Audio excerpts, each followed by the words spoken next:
ባሌ ተራሮች ብሔራዊ ፓርክ ከ30 ሚሊዮን በላይ ሕዝብ የሚታደጉት ወንዞች ከባሌ ተራሮች ብሔራዊ ፓርክ ሹልክ ብለው አይወጡም። በውበታቸው የሚታዩም የሚደመጡም ናቸው።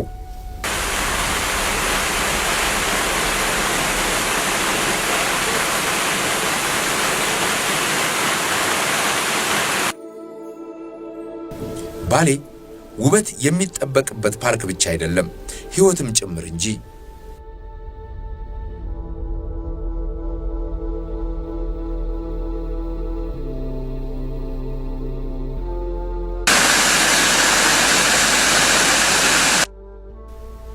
ሬራ የባሌ ተራሮች ብሔራዊ ፓርክ አስኳል። ሬራ ያው በሁሉም አቅጣጫ ስትታይ በፓርክ ጎንበርት ውስጥ የምትገኝ ቀበሌ ነች። ለኔ ሀብቱ ምናልባት ያለው የተፈጥሮ ሀብቱ ብቻ አይደለም፣ ህዝቡም አንድ አሴት ነበር። ለኔ ከማያው አንፃር እጅግ ሀብቱን የሚወድ ከተፈጥሮ ሀብቱ ጋር የተዋሃደ ኑሮ ሁሉ ከተፈጥሮ ሀብቱ ጋር የተዋሃደ እጅግ የተከበረ ህዝብ ነው። ለኔ ከተፈጥሮ ሀብቱ የማትለየው ነገር ግን ያው ህይወት ይቀጥላል። ሰዎች እየበዙ ሲመጡ የምግብ ዲማንድ አለ። የግጦሽ መሬቱ የእርሻ መሬት ፍላጎት ይኖራል። በዚህን ሰዓት ያለው የአባወራ ስፋት ሀብቱ ላይ እያስከተለ ያለው ተጽዕኖ አለ።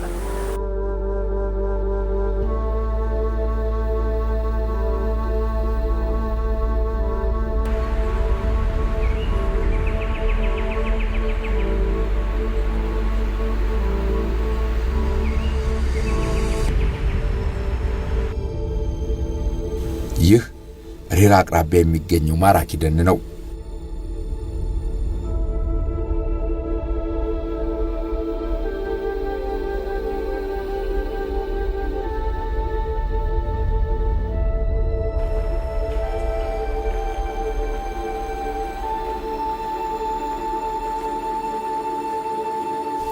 ባለ ጢማሞቹ ዛፎች የባሌ ተራሮች ብሔራዊ ፓርክ የተለየ መገለጫ ሆነው ጎብኚ ሲያስደምሙ ኖረዋል።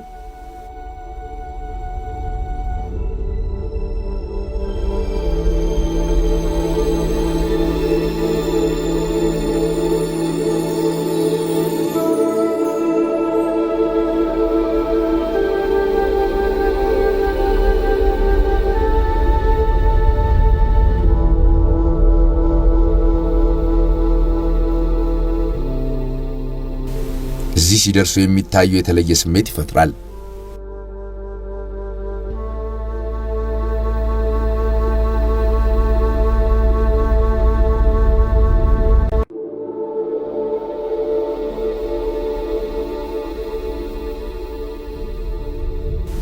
ይሄ ዓለምን የሚጠራ ጸጋ ነበር።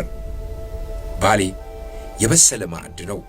ዓለም እንዲህ ያሉ ቦታዎች የሚኖራት ጥቂት ስፍራ ነው።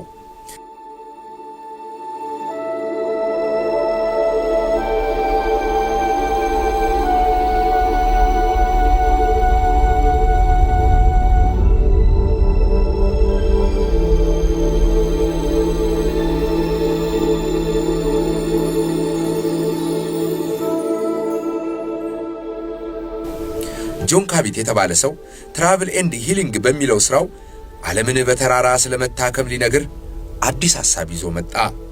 እዚህ ስደርስ ሪፈራል ሆስፒታሉ ይሄ አይደል እንዴ አልኩ። ለቀናት ወደ ባሌ የሚጓዙ ሰዎች እንደምን ያለውን ፈውስ እንዳገኙ እያሰብኩ ነው።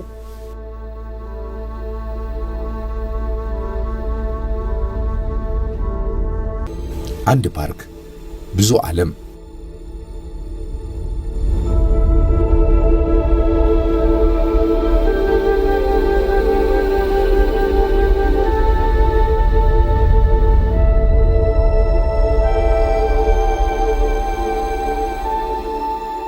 ወደ ሬራ ካምፕ እንመለስና መቆያችንን ተሰናብተን ወደ ሌላው የባሌ ተራሮች ብሔራዊ ፓርክ ልዩ መልክ እናቀናለን።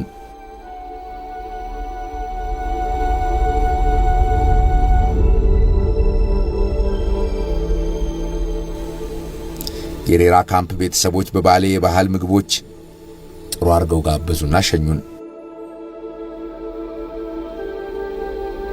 በባሌ ቆይታዬ ምስክር ሆኜ የምኖረው የምድሩንም የሰውንም እንግዳ ተቀባይነት ነው።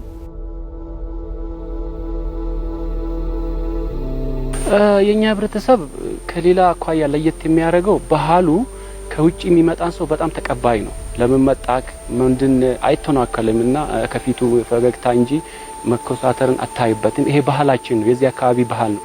ቱሪስቶችም ሲመጡ አለምንም ስጋት ተደስተው አይተው ጎብኝተው እንዲወጡ ህዝባችን እውነትም የባሌ ህዝብ እውነት ማይደበቀው ነገር መናገር ያለብኝ በዚህ አጋጣሚ እንግዳ ወዳጅ ነው።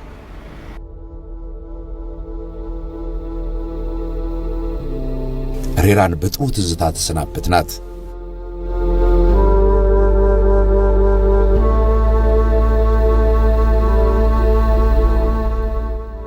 ይህ ሰፊው የሐርና ደን የእይታ መመልከቻ ማማ ነው።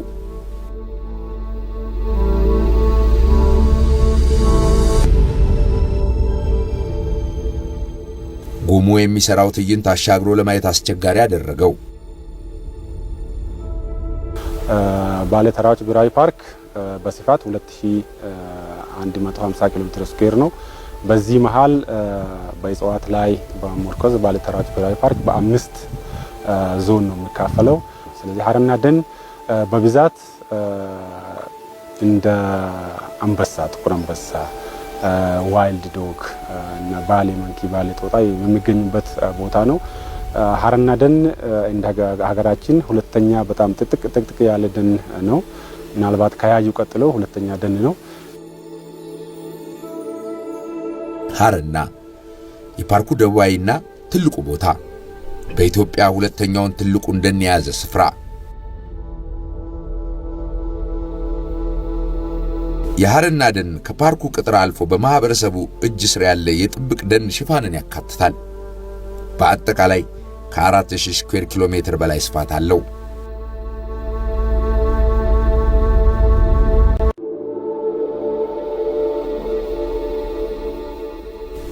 በኢትዮጵያ ትልቁ የደመና ደን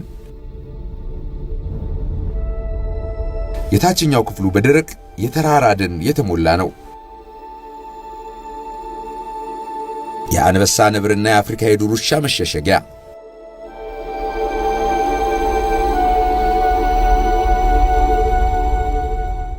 በ5 ዋና ዋና የእጽዋት ቀጠና ዞኖች የተከፋፈለው የባሌ ተራሮች ብሔራዊ ፓርክ በሐርና ክፍሉ እጅግ የተለየ ሌላ ዓለም ይዟል።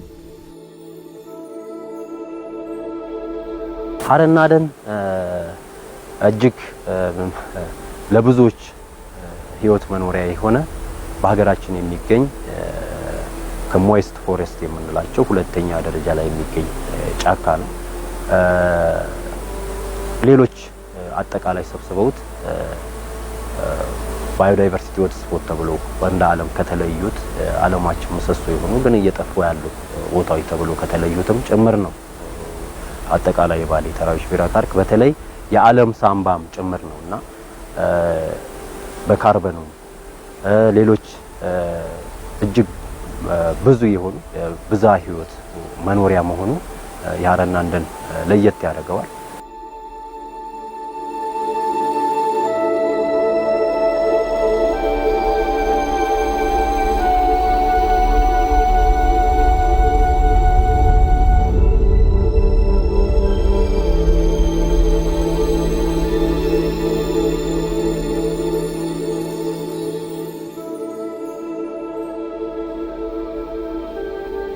ይህ ባሌ ሎጅ የሚገኝበት የሥነ ምህዳር ከባቢ ነው።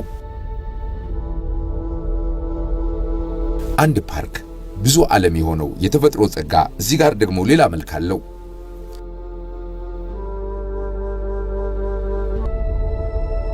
ባሌ በጣም የሚለየው ነገር አንዱ ፓርክ ውስጥ ብዙ ፓርኮችን ብዙ አይነት ነገሮችን ታገኛለህ። እዚህ ጋር ግራስላንድ አለ፣ ሽራብ ኤሪያዎች አሉ፣ ሃይ አልቲቲዩድ አለ፣ ፎረስት ፓርት አለ። በጣም ደስ የሚል ነው። ቶፖግራፊም ኢኮሎጂካል ቫልዩ በጣም ሃይ ነው። ወደ 20 ሚሊዮን ህዝብ ኢትዮጵያ ውስጥ ውሃ ሶርስ የሚያገኘው ከዚህ ከሳነቴ አምባ ነው።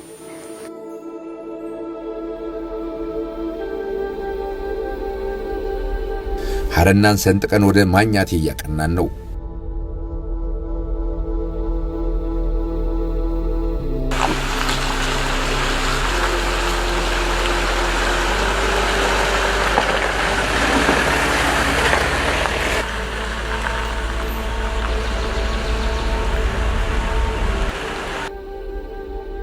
ከባህር ጠለል በላይ ከ2000 እስከ 3200 ባለው ከፍታ ላይ ያረፈው የዛፍ መስመር 8 ኪሎ ሜትር እንዲቀጥ ብሎ ይጓዛል።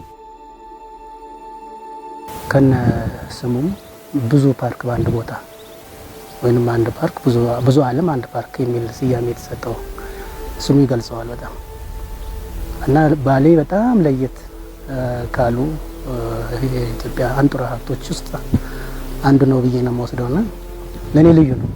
በተለይ አሁን ውስጥ በጣም ጠልቄ ሳየው እንደ ተመራማሪው ሳየው ባሌ ብዙ ነገሮች የምንመራመርበት ያለበት ሀብት ነው። በደኑ መካከል የሚገኙ ገላጣ ሜዳዎች ዱር እንስሳቱን ለመመልከት ምቹ ናቸው።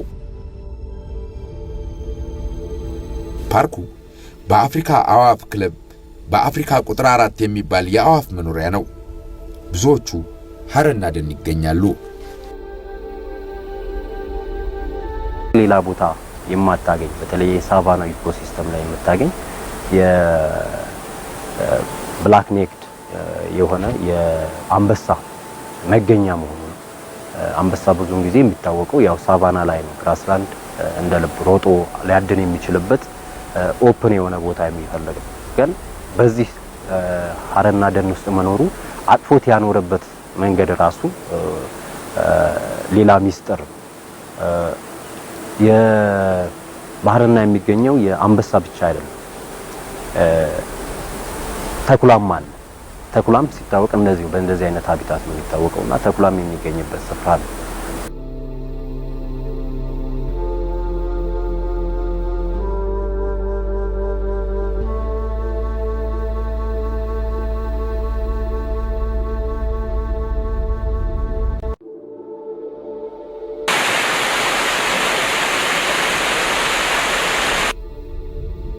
ይሄ አንድ ስም ያለው መልከ ብዙ ሀብት እልፍ የሰው ልጅ ሁሉ ጸጋ ነው።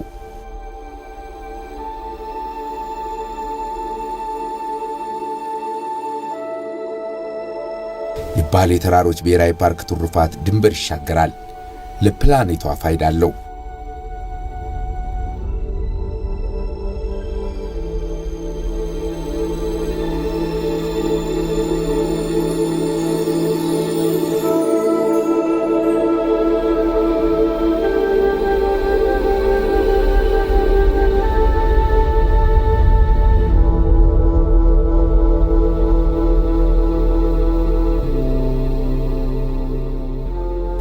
ማንያቴ ካምፕ በባሌ ተራሮች ብሔራዊ ፓርክ የሐረና ደን መካከል የምትገኝ የጎብኚዎች ማረፊያ።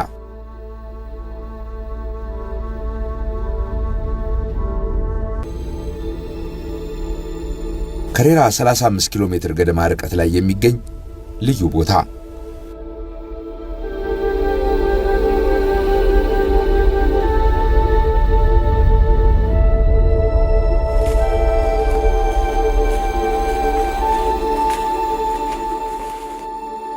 አንዱን የዱር ውበት ፍለጋ እንግባ።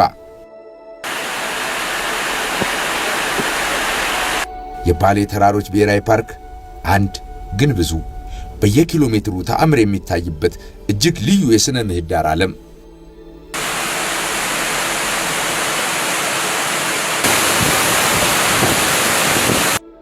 በመጨረሻም እንዲህ ተሰማኝ። ባሌ ተተርኮ አያልቅም፣ ተቀርጾ የልብ አያደርስም፣ ታይቶ አይጠገብም። ጎብኙት ብሎ ከመሸነፍ ውጪ ምርጫ አጣው።